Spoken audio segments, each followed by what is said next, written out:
but the Democrats are fighting for their own political survival.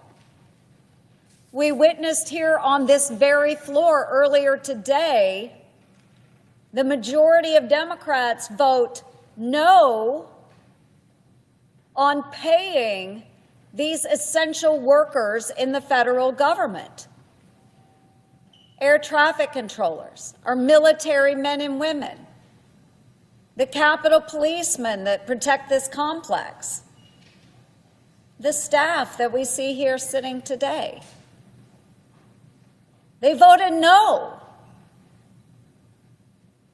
One Democrat senator candidly confided to the Hill newspaper that if Democrats vote to reopen the government, quote, people are going to get hammered by their liberal base. Another admits there are enough Democrats who would vote to reopen the government, quote, if people were not terrified of getting the guillotine. Apparently, the socialist uprising within the Democrat Party is turning into a modern-day French Revolution, folks, and playing the role of Marie Antoinette, proclaiming, "Let them eat cake," is Senator Schumer. The truth is Democrats are literally, I mean literally, taking food out of the mouths of babes to save themselves from their own unhinged voters. Instead of bending to the loudmouth liberal lunatics and socialist sociopaths who make up their base, Democrats should listen to their colleague, Senator Fetterman of Pennsylvania. Senator Fetterman called the shutdown, quote, bad political theater, adding, quote, there are no winners here. It's not getting better every day here. People are going to start to get really hungry, end quote. He's absolutely right, folks. And the Democrats know it's causing pain. In fact, that's the whole point of this exercise. Congresswoman Catherine Clark, the second in line in the House Democratic leadership, said the quiet part out loud, stating, quote, families are going to suffer because of the shutdown. She calls that suffering, quote, leverage. Leverage. The American people and their suffering babies are leverage. Using the suffering of the very people we were elected to serve as political leverage is just plain sick. Mr. President, perhaps Republicans need to start using our own leverage, the Senate schedule. If Chuck Schumer cancels Thanksgiving for millions of families across America who can't feed their children, the holiday should be canceled for the Senate as well. We should all be prepared to stay here until we reopen the government, so no child will go to bed hungry because of Schumer's shutdown shenanigans. This is a serious job, folks. We need to take it seriously, we need to act seriously, and we need to ensure the shutdown ends. And with that, Mr. President, I yield the floor.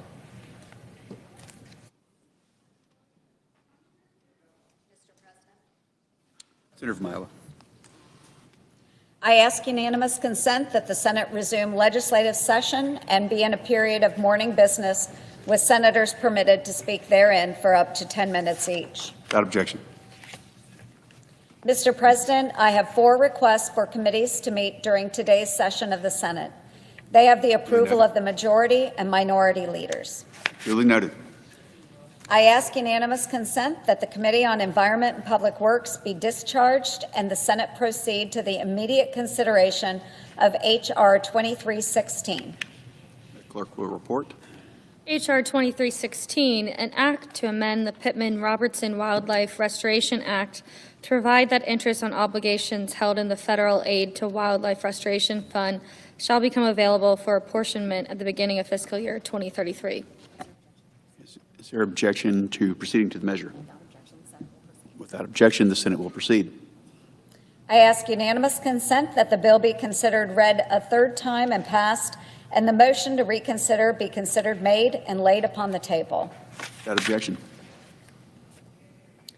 I ask unanimous consent that the Senate proceed to the immediate consideration of calendar number 110 S259. Clerk will report.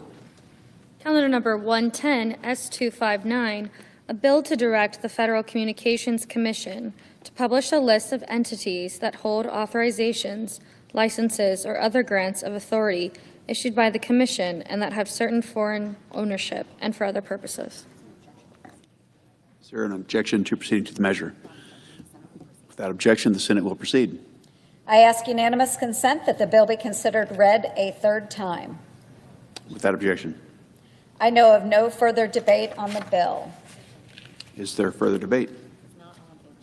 If not, all in favor say aye. Aye. Those opposed, no. The ayes appear to have it. The ayes do have it. The bill is passed.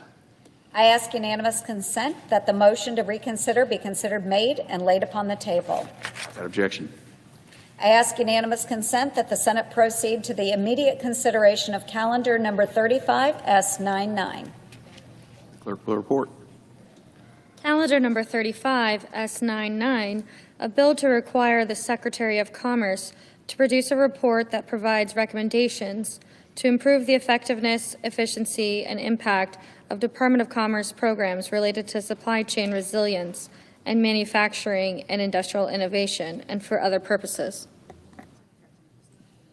Is there an objection to proceeding to the measure? Without objection, the Senate will proceed. I ask unanimous consent that the bill be considered read a third time and passed, and that the motion to reconsider be considered made and laid upon the table. Without objection. I ask unanimous consent that the Senate now proceed to the en bloc consideration of the following resolutions, which are at the desk. S. Resolution 464, S. Resolution 465. Is there an objection to proceeding en bloc? Without objection, the Senate will proceed en bloc. I ask unanimous consent that the resolutions be agreed to, the preambles be agreed to, and that the motions to reconsider be considered made and laid upon the table, all en bloc. Without objection.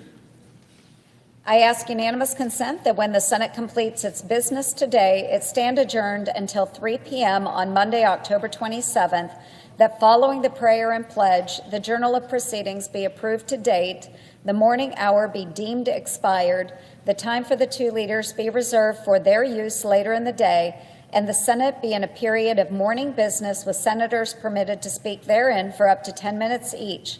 Finally, at 5:30 p.m., the Senate execute the orders with respect to the Talbelson and Lewis nominations. Without objection, so ordered. If there is no further business to come before the Senate, I ask that it stand adjourned under the previous order following the remarks of Senators Welch and Whitehouse. Without objection. I yield the floor. Thank you, Mr. President. Senator from Vermont. Mr. President, every single one of us, every member of the United States Senate, my fellow Vermonters, all Americans, people around the world are absolutely thrilled by the ceasefire in Gaza. After 2 years of relentless bombing, after 2 years of horror for the hostages and their families, the bombing has largely stopped and the hostages are home. This is extraordinary. And I salute everyone involved in getting us to this day, including President Trump. But let's be clear, there is more work to be done. The only way this ceasefire will succeed is if it is the beginning of a relentless, tireless process that aims to get us to the two-state solution. 2 states for 2 peoples. A safe and democratic Jewish state of Israel, alongside a sovereign state for the Palestinians that are indigenous to the land where they now live, as envisioned in the president's 20-point plan and has been U.S. policy for over 50 years. So the question before us is, will all who are involved, particularly the United States government, Prime Minister Netanyahu and the Palestinian Authority, U.S. partners in the Gulf and our European allies, will everyone do every single thing possible to make that success of a lasting peace through a 2-state solution a likelihood? And let me be candid, Mr. President. I am extremely alarmed at what we're already seeing since the ceasefire. On the Israeli side, Mr. Netanyahu is continuing to dial up or down the delivery of urgently needed food or medicine, depending on what his political desires of the moment are. And after 2 years of already having kept food out, largely, for starving kids, that has to be provided with the 600 trucks a day, unabated, continuously and regularly. And at the same time, Hamas is score settling, is committing public executions and intimidating the Palestinians who yearn for peace and a return to some degree of normalcy. The impediments to peace are deep and they are clear. So we need to ask ourselves, what do we need to do to make sure that the violence and the destruction does not resume? In Gaza, one thing is absolutely essential. Mr. Netanyahu must stop blocking the medicine in the food for starving kids and Palestinians. We cannot condone the Israeli military under the instructions of the Netanyahu government from illegally blocking international food aid from getting through Rafah. And yet we see a continuation of children facing severe malnutrition and hunger. We also see kids who are sick and had the promise of getting health care, cancer treatment, women who need maternity facilities or basic medicines and treatments still not having access to them. The Netanyahu government cannot be allowed to once again turn on and off the supply of food and medicine and use it as a military tool. Withholding fruit and vegetables and other food from 1 million hungry kids is not a military response. It's a collective punishment. Next, Mr. Netanyahu must finally, once and for all, stop the bombing in Gaza.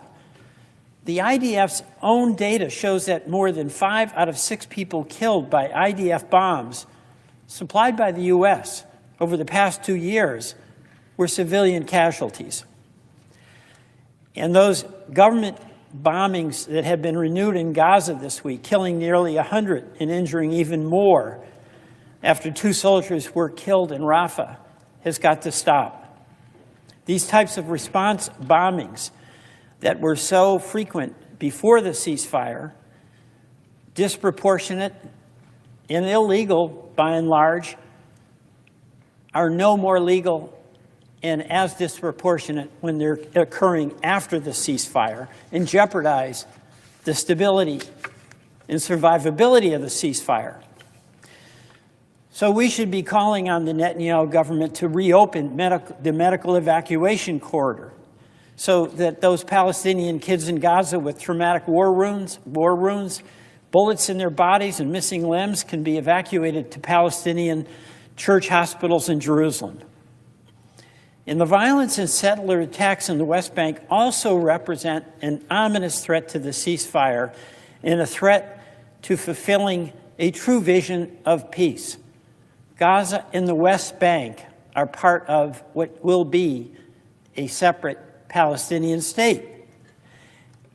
And that violence that it's occurring at the hands of settlers has to be stopped by the Netanyahu government. And Mr. President, just this week in the West Bank, we saw violent attacks by masked, club-wielding settlers on Palestinian villages and harvesters. They even attacked the very same village that our ambassador, Mike Huckabee, had visited and promised to protect only a few months before. This photograph, taken only a few days ago, is the result of an illegal Israeli settler beating a 55-year-old woman who is harvesting olives on her family's ancestral lands, beating her with that club without mercy, without restraint. Her name is Ufa Abu Aliua. She's a mother and she's a victim of violence. And this just happened days ago. By the way, October marks the start of the olive harvest season across the West Bank. And since the start of the harvest, where folks have to go from their homes to the fields, illegal Israeli settlers have reportedly staged 158 assaults against Palestinian farmers, and they've destroyed nearly 800 trees. And these trees, as you know, are nurtured over generations, just like the ones on the Mount of Olives. And many Palestinian families depend on them as their only source of income. The violence, by the way, also impacts Americans. And if Mr. Netanyahu is serious about working with the president and supporting the ceasefire that he did agree to, he'll take action to hold accountable those responsible for the Americans killed by Israeli forces and illegal settlers. Americans like Saif Musalat, a Florida teenager who was on vacation visiting family when he was attacked and he was killed by illegal settlers. And Mr. Netanyahu must also finally help the United States investigate the killing of the American journalist Shireen Abu Akleh, who was shot by an Israeli sniper from a couple of hundred yards away, nowhere near any Israeli troops. The Palestinian state envisioned by the ceasefire requires that Mr. Netanyahu also end the constant expansion of settlements into the West Bank. The Israeli government must stop demolishing Palestinian homes, sometimes using bulldozers paid for by American taxpayers. And yet, the Netanyahu government is going full steam ahead. This is an immense impediment to peace. And to be certain, Hamas, too, must lay down its arms. It must refrain from violence. That is an incredible threat to the ceasefire. Ultimately, Hamas has got to go. Hamas violence is that threat to peace. It's a threat to the Palestinians living in Gaza who yearn for peace and yearn for an opportunity to rebuild where they live and have their kids be back in school and to be safe. The ceasefire acknowledges that there must be a force that has sufficient authority to quell Hamas violence. This is the peacekeeping force that was in the 20-point presidential plan. If we're going to be successful, we have to redouble our efforts to stand that force up and make certain that all the signatories to that peace plan do their part to make certain that that can happen. President Trump's leadership to help achieve a ceasefire, that leadership must be redoubled to achieve a durable peace and a lasting peace for the Israelis and the Palestinians. To have this stop on the day the agreement was signed without then redoubling efforts to face the difficult challenges that await resolution after the ceasefire will result in failure.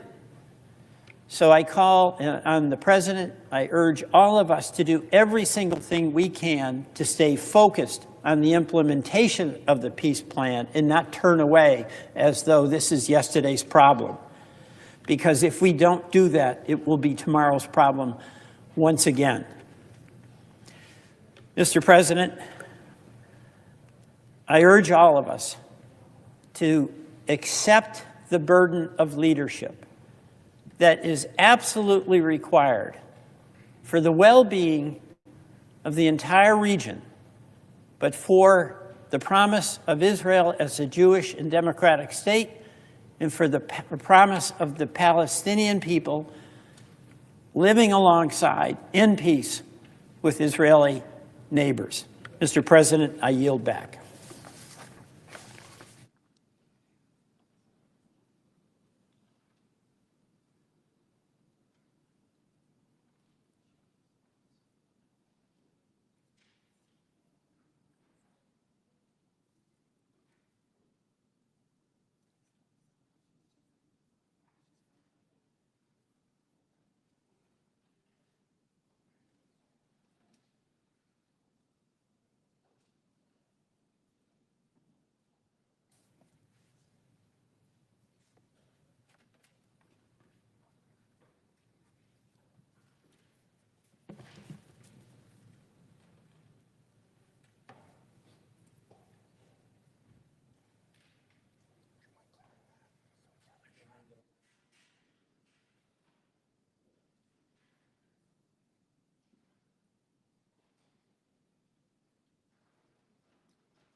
Senator from Connecticut, Senator from Rhode Island.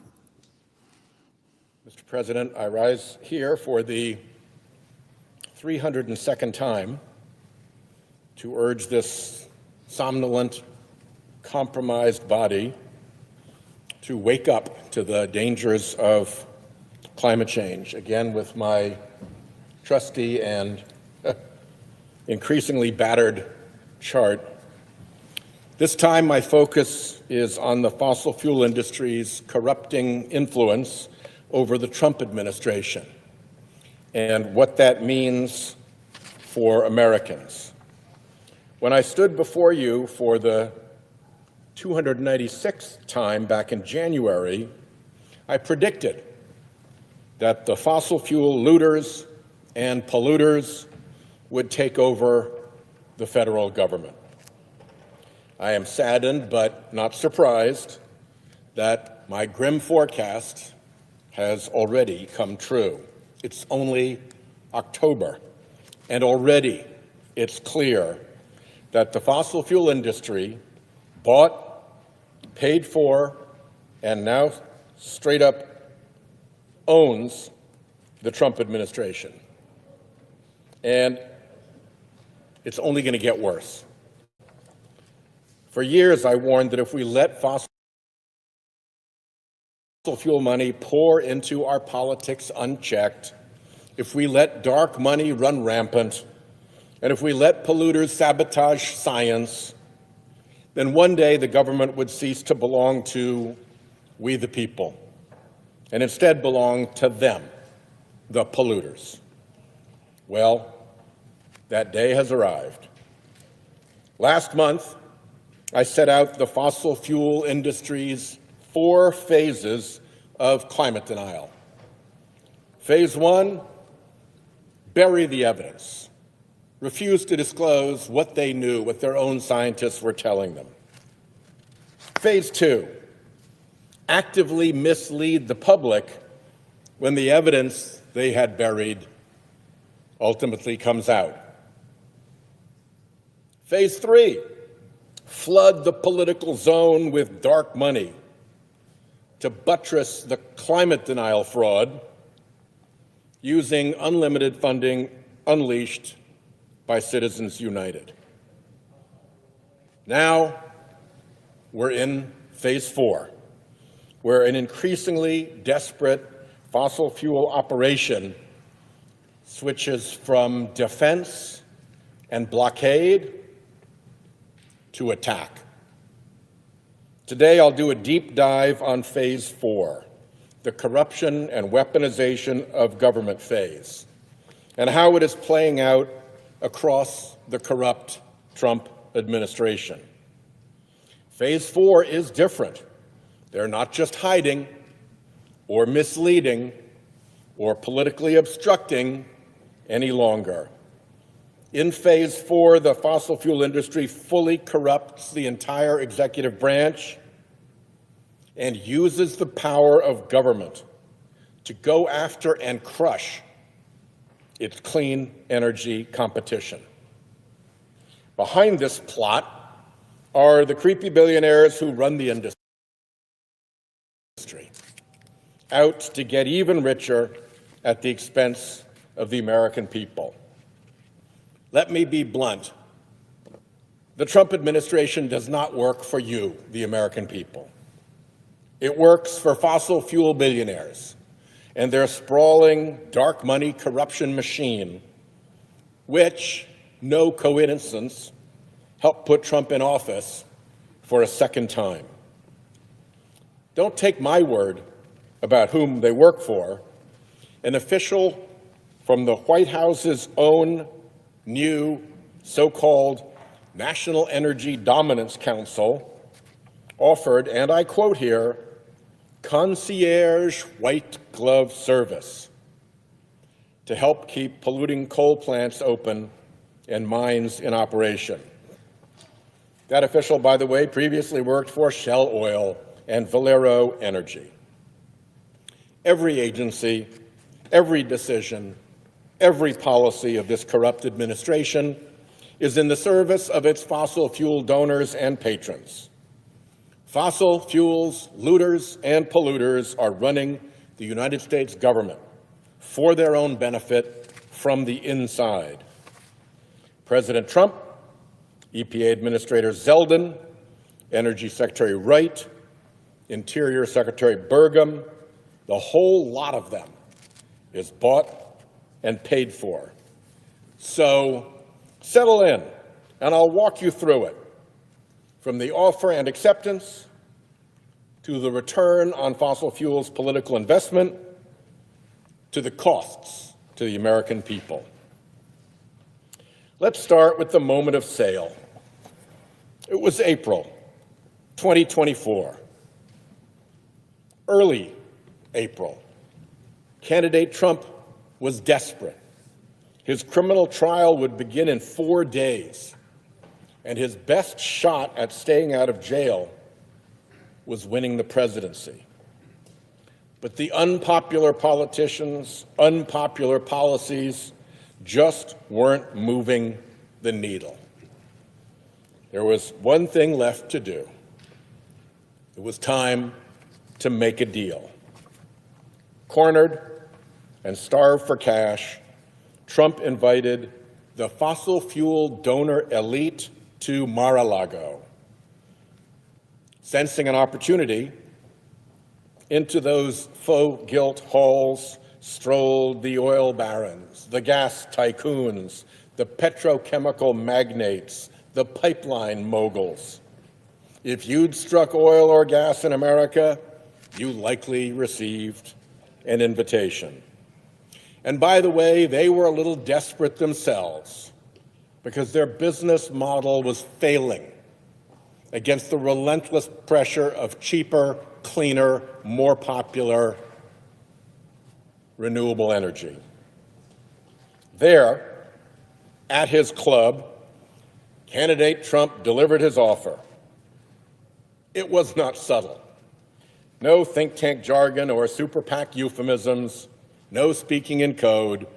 He looked out at those assembled fossil fuel billionaires and made a simple pitch. Give me $1 billion and I will do anything and everything you want. The fossil fuel billionaires were only too happy to take that deal. Harold Hamm, the fracking kingpin, opened his checkbook. Jeffrey Hildebrand, the Texas oil man, poured in millions. Kelsey Warren, a pipeline magnate, joined. Other familiar players like George Bishop, Tim Dunn, the Wilkes brothers, they all lined up. The fossil fuel donor elite understood the corrupt bargain. Invest just $1 billion, and maybe not all of that $1 billion. They're at hundreds of millions, we're not sure. But let's say it was $1 billion that ended up coming through. $1 billion to preserve the annual $700+ billion subsidy that fossil fuels free-to-pollute business model relies on. $1 billion once for $700 billion a year. And on top of that, they could reap untold added billions in new tax subsidies, pollution deregulation, protection from legal accountability for misdeeds, and even a government-backed war they could run against their feared clean energy competition. This was not just a fundraiser. This was no boisterous campaign rally. This was a deal, a billion-dollar quid pro quo deal. This corrupt deal marked a turning point in American history. Before, fossil fuels influenced, using political dark money and dark money threats and promises. They lied, using a decades-long campaign of denial, deception, and doublespeak to hide the harmful effects of their products. Those two operations, the climate denial fraud operation and the dark money corruption operation, together had blocked any meaningful bipartisan climate legislation. They killed that dead the instant Citizens United gave them that power. The 2024 elections gave the fossil fuel barons full control.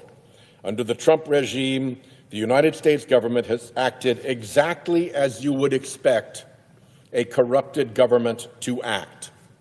Every agency captured, climate and energy laws and regulations rewritten, all the inconvenient science ignored, silenced, or worse, erased completely.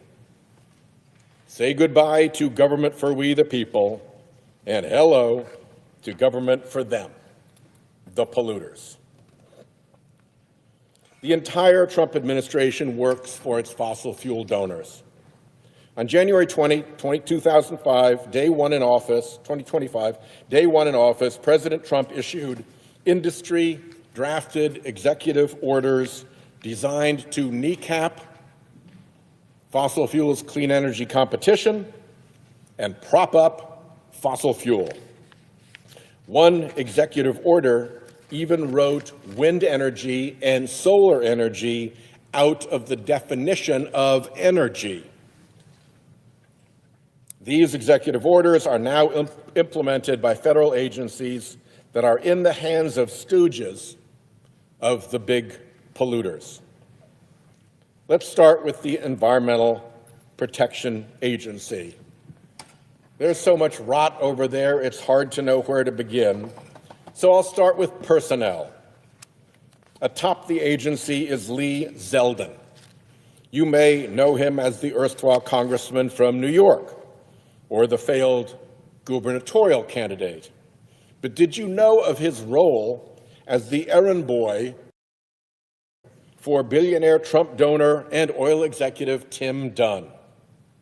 Until January, Zeldin had a cushy role at the America First Policy Institute, a pro-Trump so-called think tank founded by oil man Dunn. AFPI is hell-bent on increasing fossil fuel production, reducing fossil fuel regulation, and protecting the free-to-pollute fossil fuel business model. Dunn was thrilled to have his boy Zeldin slides slammily into EPA. Then there's EPA Deputy Administrator David Fatui and head of the Office of Air and Radiation, Aaron Szabo, who before joining the EPA spent years defending polluting industries in court or making polluters' pitches to us in Congress. Stephen Cook, Principal Deputy Assistant in the EPA's Office of Land and Emergency Management, recently represented the American fuel and petroleum manufacturers in its legal challenge to an EPA cleanup rule. Now he is the regulator he just fought in court. Nancy Beck, the Trump's EPA chemical safety advisor, used to help run the chemical manufacturers' main trade association, the American Chemistry Council.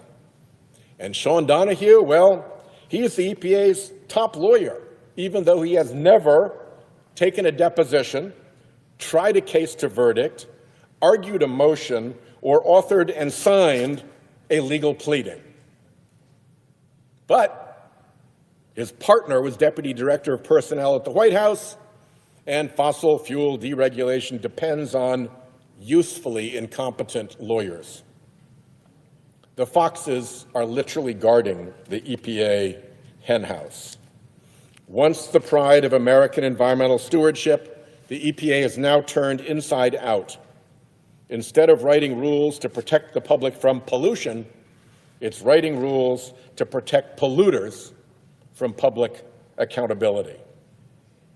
EPA's most striking betrayal to date was its move to repeal the endangerment finding, the scientific and legal cornerstone that acknowledged greenhouse gases are a threat to public health and welfare. Without that finding, EPA would have no authority or obligation to regulate climate pollution, which is precisely the whole point. This is not about science. This is not about law. This is about doing the bidding of the polluting fossil fuel industry, which doesn't want to be regulated and which must pollute for free to survive. Never mind the enormous cost and harm that dumps onto American families. To justify its proposed repeal of the endangerment finding, EPA leaned on a junk Department of Energy so-called climate report, a cooked-up document so baseless that more than 85 real climate scientists issued a comprehensive rebuttal of it as fundamentally flawed, biased, full of errors, and not fit to inform policymaking. A quote there. The American Meteorological Society condemned it as misleading and dangerous. Of course, the so-called climate report was not science. It was propaganda, fossil fuel propaganda. With 99% consensus in peer-reviewed scientific literature that fossil fuel emissions are dangerously changing our climate, you would be hard-pressed to find 5 climate scientists who would downplay or deny climate change. Trump's corrupt Department of Energy found all 5. They weren't hard to find, though, because they all worked for fossil fuel front groups. They were chosen precisely because they would deny established science. Get a load of this crew. Dr. Roy Spencer, previously a visiting fellow at the climate denialist Heritage Foundation, funded, no surprise, by ExxonMobil, Donors Trust, the Koch Foundations, and the Sarah Scaife Foundation, all fossil fuel companies or dark money outfits pushing fossil fuels pollute for free agenda. Dr. John Christie, linked to conservative front group Competitive Enterprise Institute, funded with dark money from the American fuel and petrochemical manufacturers, the Charles Koch Institute, Donors Trust, the Heritage Foundation, Marathon Petroleum, and Murray Energy.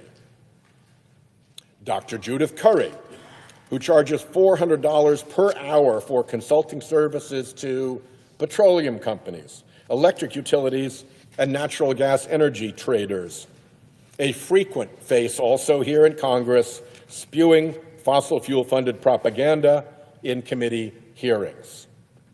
Dr. Stephen Coonan, formerly at British Petroleum, now a fellow at the Hoover Institute, a conservative-leaning research organization funded by ExxonMobil, Donors Trust, and the Sarah Scaife Foundation. Finally, Dr. Ross McKittrick of the Cato Institute, funded by Charles Koch, Donors Trust, ExxonMobil, Murray Energy, and the Scaife Family Foundations. And he's also a senior fellow at the Fraser Institute, funded by the Charles G. Koch Foundation, ExxonMobil, and the Sarah Scaife Foundation. If you're sensing a pattern, you should be. Everyone knew the report was nonsense, but it gave the polluters a fig leaf behind which EPA could try to deregulate fossil fuel pollution. No surprise, the group of climate deniers was disbanded before they had to answer to the public under the Administrative Procedures Act for their junk report. Trump's corrupt EPA is also repealing methane standards, undoing auto emissions rules, abandoning air pollution safeguards, scrapping limits on toxic emissions, cutting protections against pollution from coal plants like mercury and carbon dioxide, even clawing back billions in appropriated funding for clean energy. Hell, EPA literally provided polluters with a special email address to get exemptions from air toxics rules. Concierge service indeed. Trump's EPA had to really bend the rules to roll back state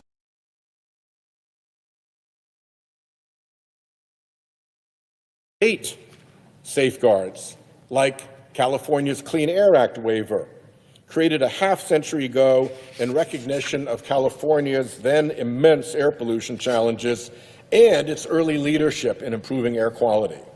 Waivers allow California and other states like Rhode Island that follow California's lead to set tougher pollution standards for cars and trucks sold inside their borders. But tougher pollution standards mean selling less gasoline, and so they went at the California waiver. There was a trick here. Trump's EPA submitted California's waivers to Congress as so-called final rules, which they weren't and which had never been done before. But it made them vulnerable to undoing by simple Senate majority here under the Congressional Review Act, a trick, by the way, suggested by fossil fuel industry lawyers in the polluter page of the Wall Street Journal. Well, GAO and the Senate parliamentarian rejected the effort to falsely label the waivers as rules. So our fossil fuel-funded Republican friends went nuclear, overruled the Senate parliamentarian, and killed the state waivers. A sour joke from a party that in other circumstances claims to be all about states' rights, states' ability to self-govern, and cooperative federalism. Thanks to the corrupt billion-dollar deal, the Environmental Protection Agency is now clearly the polluter protection agency, bought and paid for. Goodbye again to we the people. Hello to them, the polluters. Let's talk about the Trump Justice Department, perhaps better called Oil, Gas, and Coal LLP. You can't understand the corruption at EPA without understanding how Trump weaponized the Justice Department to become the fossil fuel industry's taxpayer-funded law firm. One example. From the get-go, EPA Administrator Zeldin was hell-bent on clawing back more than $20 billion in clean energy grants Congress had appropriated. But he had a problem. There was no legal basis to do so. Enter Trump's corrupted DOJ, which tried to cook up a fake criminal investigation to provide a pretext to freeze the funds. Zeldin echoed the theme with multiple phony and likely defamatory allegations of criminal and fraudulent behavior by grant recipients, who, by the way, included among them nefarious organizations like Habitat for Humanity. Well, next problem. The evidence was so weak that the chief of the D.C. U.S. Attorney's Office Criminal Division resigned rather than authorize the fake criminal investigation. And no other career attorney in the whole office would sign on. So, Trump's since fired interim U.S. attorney personally submitted a warrant application with no career cosigner. And guess what? He got shot down by the magistrate judge for lack of probable cause. Any federal prosecutor can tell you how unusual and how embarrassing that is. Desperate, Trump's DOJ tried to shop the same failed investigation to other U.S. attorneys' offices, hoping somebody, anybody, would pursue the failed warrant. And in case that weren't enough, meanwhile, in another courtroom, back in the same D.C. courthouse, Department of Justice lawyers in a civil matter were denying that they alleged fraud in the use of those funds. What a mess. Seeking warrants without proof, prompting career officials to resign, making fake public assertions of criminality, failing in court, making inconsistent legal arguments in the same courthouse, all of that to claw back money duly appropriated by Congress and properly obligated to grantees, all to help grow the clean energy sector and reduce air pollution? None of that is normal DOJ. This is weaponized DOJ. Just last month, DOJ's fossil fuels law firm went to federal court in New York to strike down a state law requiring the largest fossil fuel polluters to pay into a fund to redress New York's climate damages for infrastructure, adaptation, for disaster recovery. DOJ, the United States Department of Justice, went to court to argue the polluter's case, that the law was an unconstitutional overreach that federal courts should rein in.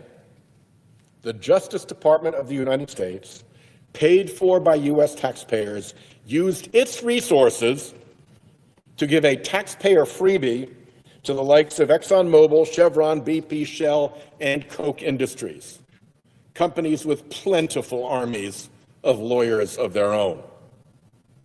Trump's corrupted DOJ also sued Vermont to strike down a similar state law, and even sued Hawaii and Michigan to stop those states from suing fossil fuel companies before the state's complaints had even hit the docket. This is not normal DOJ. This is weaponized DOJ. Why is DOJ acting so strangely?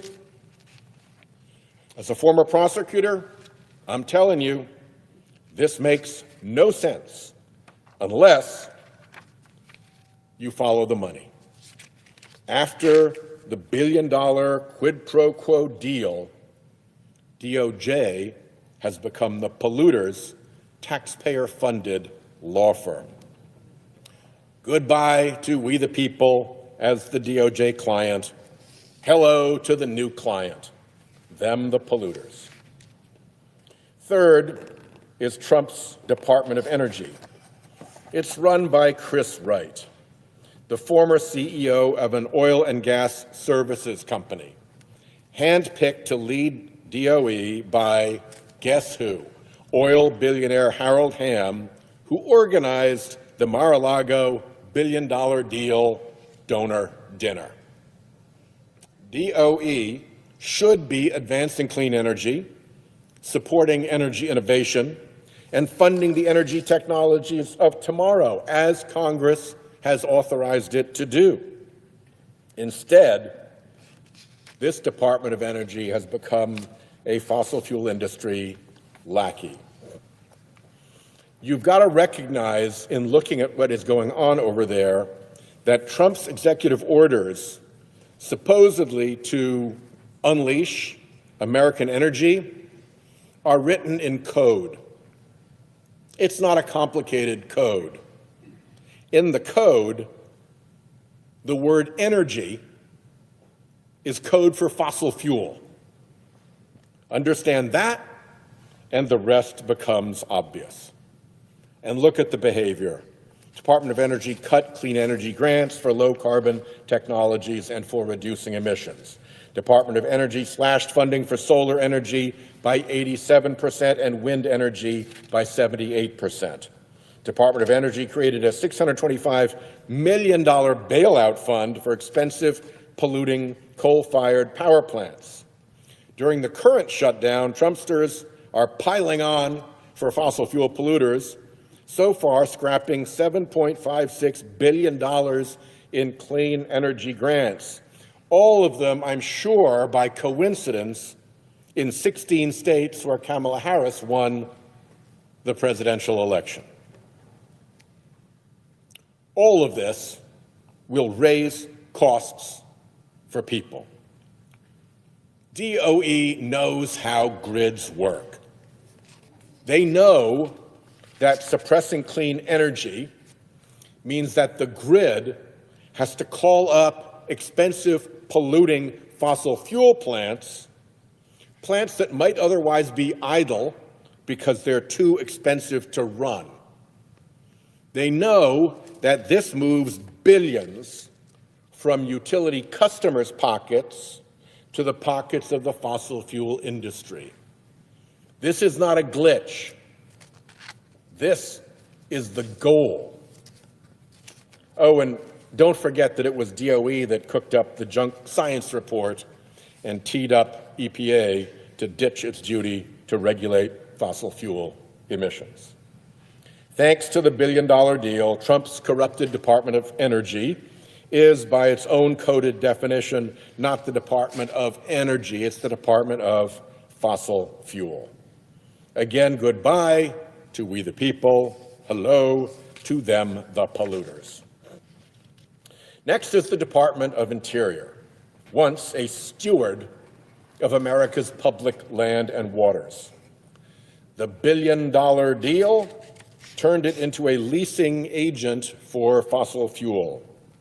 Trump's Interior Secretary Doug Burgum, another cabinet member selected by Big Oil's Harold Hamm, is busy as he tries to crush offshore wind, expanding offshore drilling, opening vast stretches of the Gulf of Mexico and Alaska's Cook Inlet to his oil and gas industry clientele.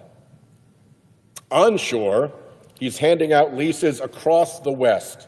Never mind the effects these projects will have on the climate, on water resources, or on nearby communities.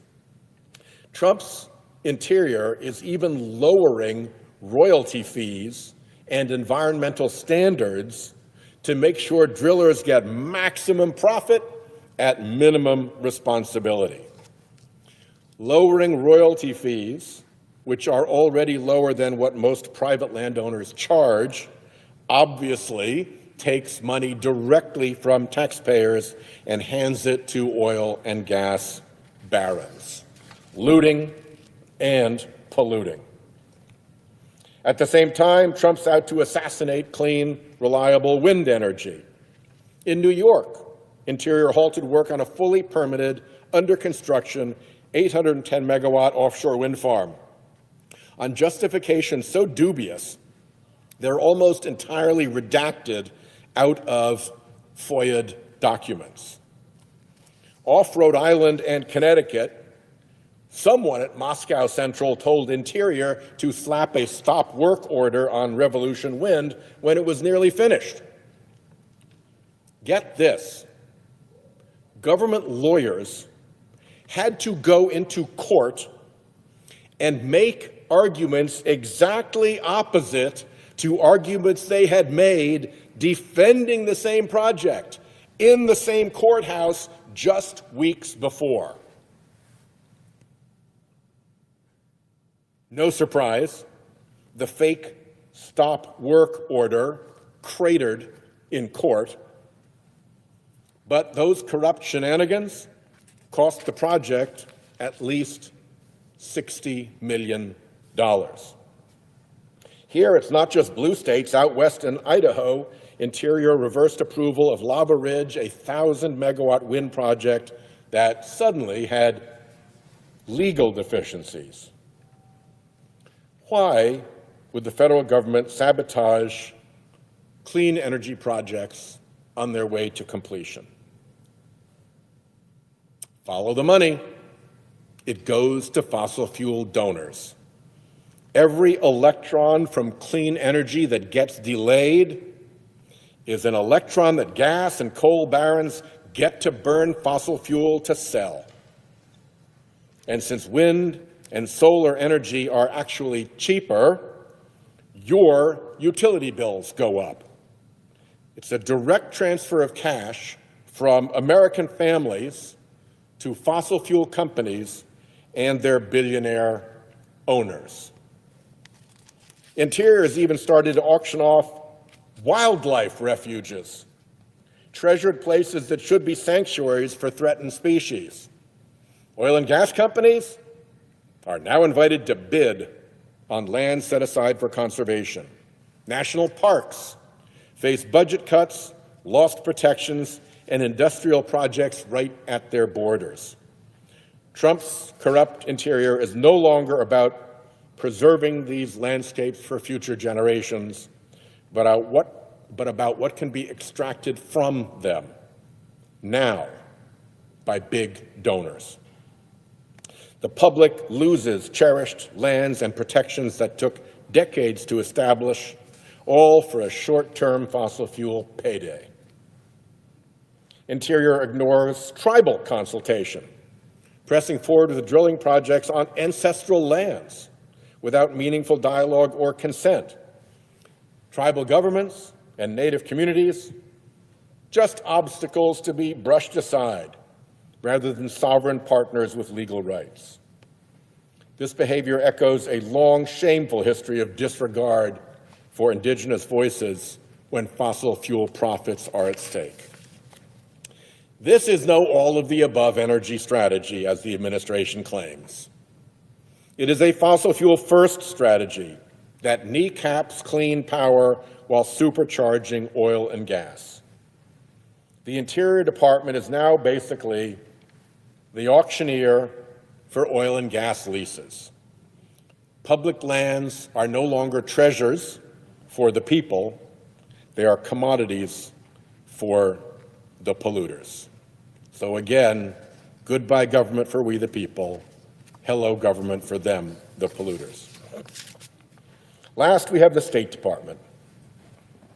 Under visionary leaders like John Kerry, the State Department once led America's global engagement on climate, helping secure the landmark Paris Agreement and accomplishing impressive and enormous international oceans protections from the climate threat. Now, with Trump calling the shots and Marco Rubio dutifully implementing his whims, the U.S. has exited the Paris Agreement and impedes cooperation on climate action. Just last week, using unprecedented tactics, the Trump administration bullied the International Maritime Organization into delaying a carbon-based levy for shipping emissions. Just so you can put this in context, shipping is responsible for more global carbon pollution than all but 5 countries, and it's completely unregulated. Shipping emissions degrade air quality around ports like Los Angeles, meaning millions of people breathe dirty air. There are clean alternatives to maritime fossil fuels. The technologies are ready. And the shipping industry wanted to make this transition.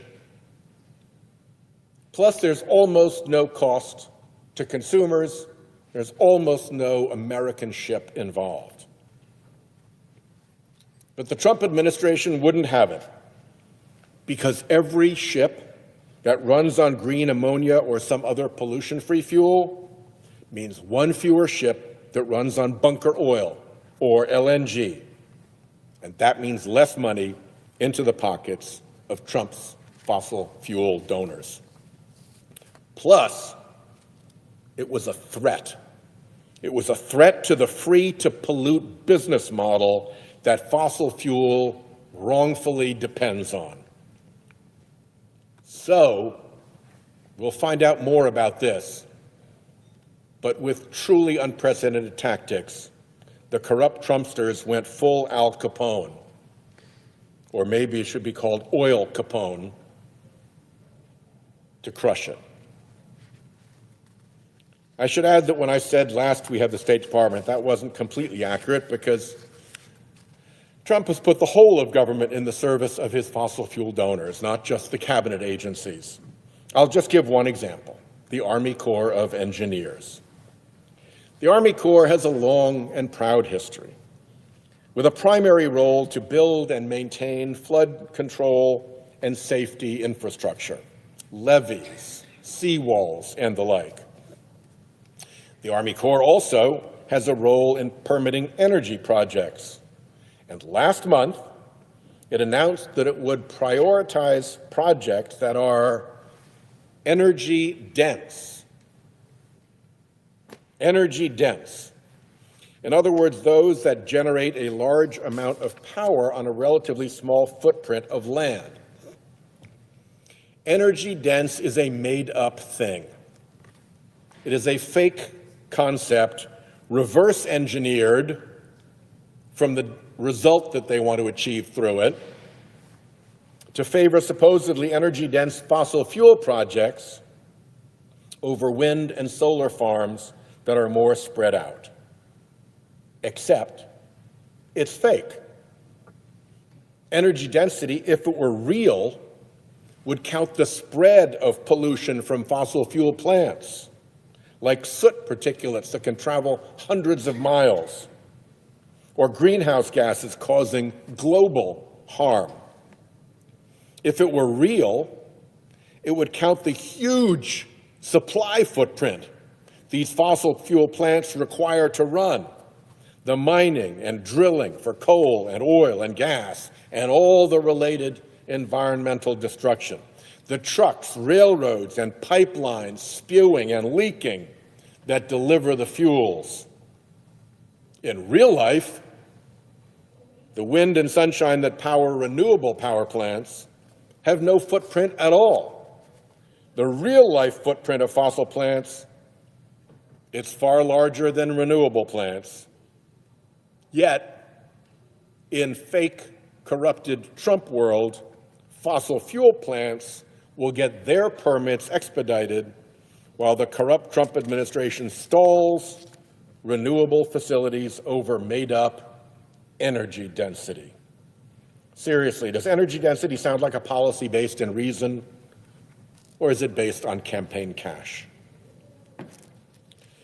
So that's a quick tour of the fossil fuel industry's deep corruption of the Trump administration, of its oily tentacles sliding slimily into federal agencies that should be working for the American people.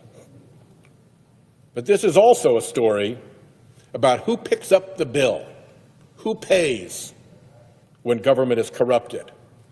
Spoiler alert, it's you, the regular, hardworking American public. Bad enough that the billion-dollar deal allowed our government to be bought and paid for by the fossil fuel industry. Add on that every favor and freebie given to the fossil fuel industry costs the American people. Let's start with disaster costs. Extreme natural disasters cost Americans between $99 and $126 billion in the first half of this year alone. NOAA's database of billion-dollar disasters shows the line going up and up and up. Storm after storm, flood after flood, fire after fire. So, the Trump administration wants to end that database, as if silencing the burglar alarm will make the burglary end. Each disaster means billions in federal aid, billions in rebuilding costs, billions in uncompensated harm to Americans, billions that taxpayers and homeowners have to pay or suffer because polluters pollute for free. Increasing disaster costs bring something along with them: increasing homeowners' insurance problems. Problems both in affordability and availability. Premiums are soaring far faster than the rate of inflation. In Florida, the average premium is $14,000 per year and climbing. In Louisiana, already $11,000 per year. Insurance companies are leaving or abandoning customers, with non-renewals to homeowners doubling or worse in many states over the last 6 years. If Americans can't get homeowners insurance, then their property can't get a mortgage. And that spells trouble for property values in climate-exposed communities across the country. About 6 months ago, the Fed chair, Jay Powell, testified in the Senate that within 10 to 15 years, there would be whole regions of the United States where mortgages were no longer available. That's not coming from a green group, that's coming from the Fed. And it hits home. Families dropped from coverage are left in uninsurable homes that they might have worked a lifetime to buy, whose value plummets when mortgages can't be had.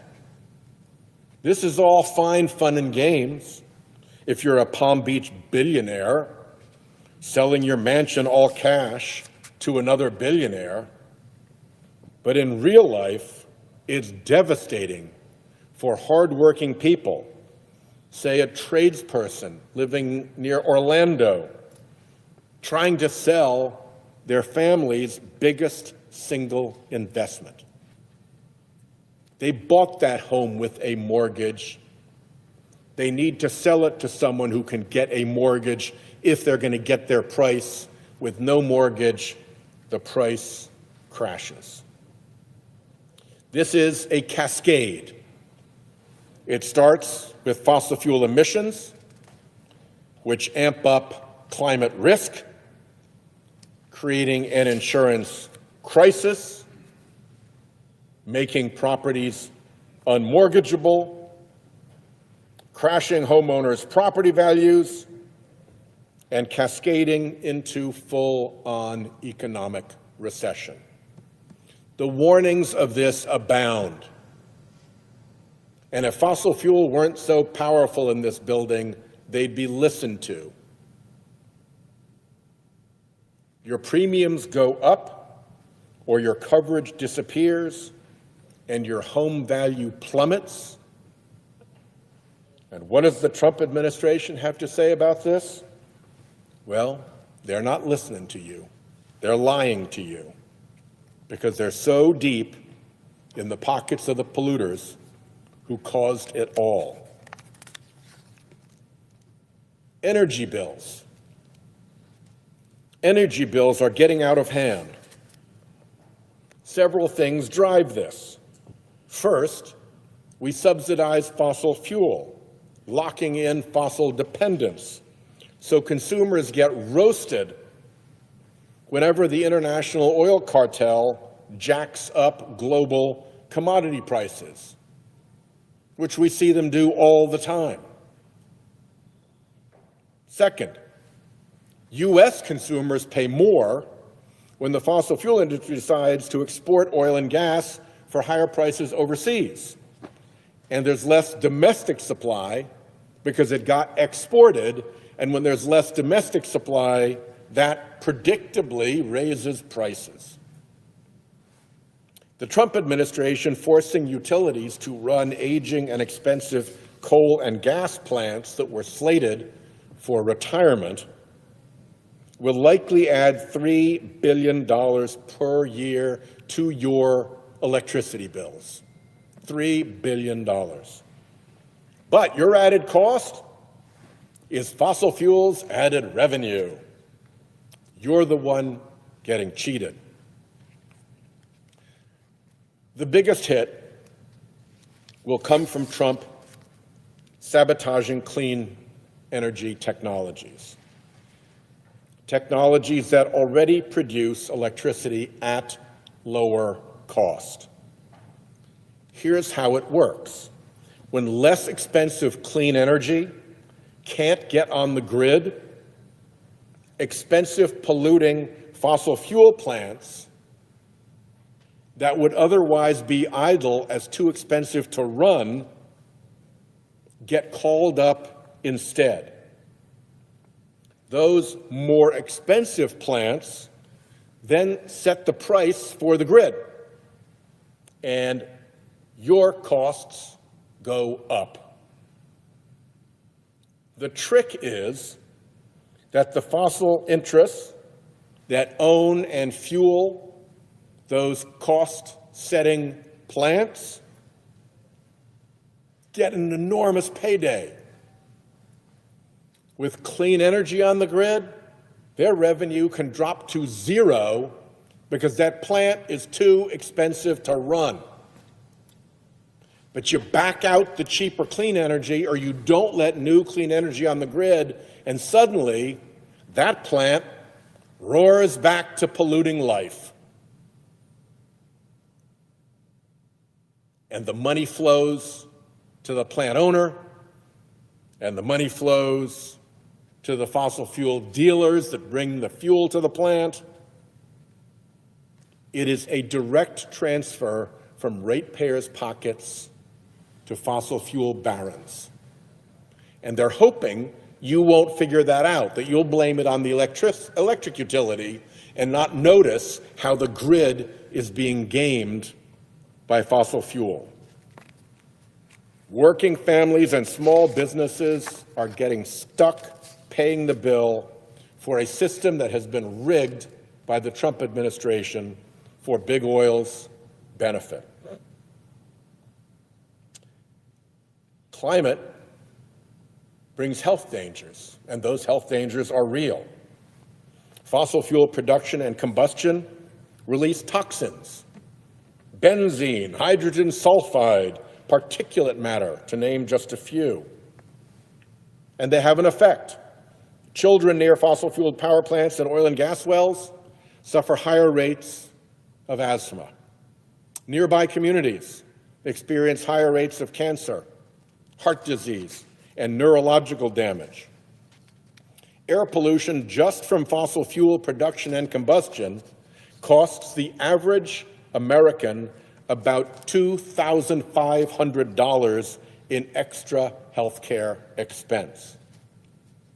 And even if you don't suffer from heart or respiratory disease, you still pay more as insurance companies, health insurance companies, spread around across their customer base those added costs. Nationwide, that added cost is around $820 billion annually. That's a cost of fossil fuel. It's a cost of fossil fuel that fossil fuel doesn't pay, even though economics says externalities like this should be in the cost, in the price of the product. But that's the pollute for free business model. The industry externalizes their pollution costs, even in the hundreds of billions of dollars, onto families, onto hospitals, onto taxpayers, onto you. You pay for the mess they won't clean up. And of course, given the control of this building, fossil fuel companies benefit from enormous tax breaks and loopholes.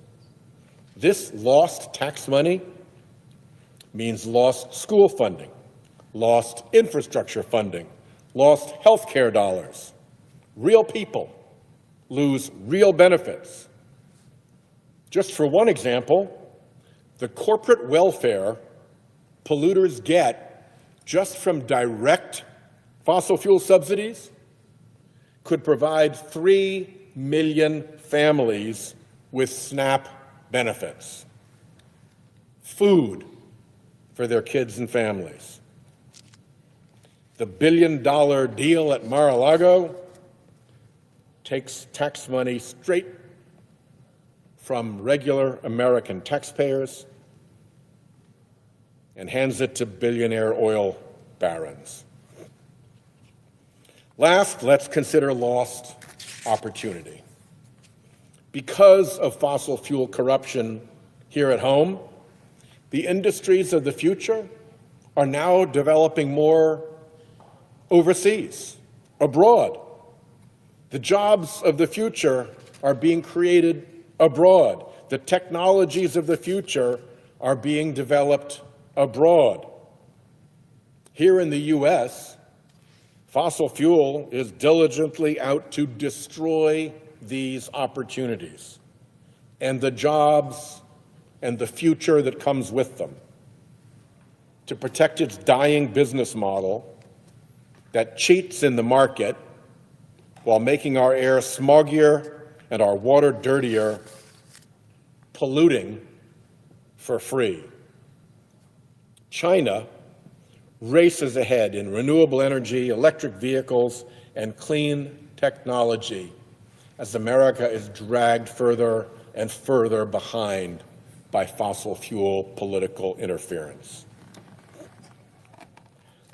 That dirty deal day at Mar-a-Lago was a turning point. Donald Trump put our government up for sale, and the looters and polluters wrote the checks. And now, every agency, every policy, every decision reflects their ownership. EPA is their protector. DOJ is their law firm. Department of Energy is their henchman. Interior is their leasing agent. The State Department is their industry diplomat. Their oil Capone.